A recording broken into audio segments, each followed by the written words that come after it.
তাহিয়াতিন ফাহাইয়ু বিআহসানা মিনহা আও রুদ্দুহা।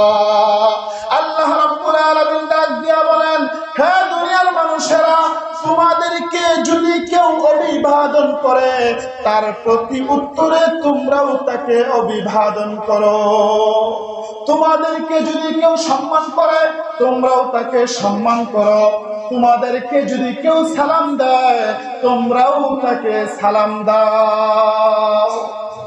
মুসলমান ভাইয়েরা আমার, কিন্তু যদি এমনটা হয় আমাকে শুধু একজন মানুষ দিল, একজন মানুষ আমাকে অভিবাদন করলো, একজন মানুষ আমাকে শুধু সম্মান করলো, একজন মানুষ আমাকে শুধু সালাম দিল, তার প্রতি উত্তরে আমি কিছুই করলাম না, তাকে কোনোদিন অভিবাদন করলাম না, তাকে কোনোদিনও সম্মান করলাম না, তাকে কোনোদিনও সালাম দিলাম না, বলেন তো দেখি এটা টেকসই হবে নাকি?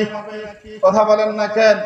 মুসলমান, না না, একদিন দিবে, 2 দিন দিবে, 3 দিন দিবে, যখন আপনার কাছ থেকে পাবে না তখন সে মনে মনে বুঝে ফেলবে তাকে দিয়ে আমার আর কোনো লাভ নাই, বরং তাকেও আর আমি দিব না। কথা বলেন ঠিক কিনা?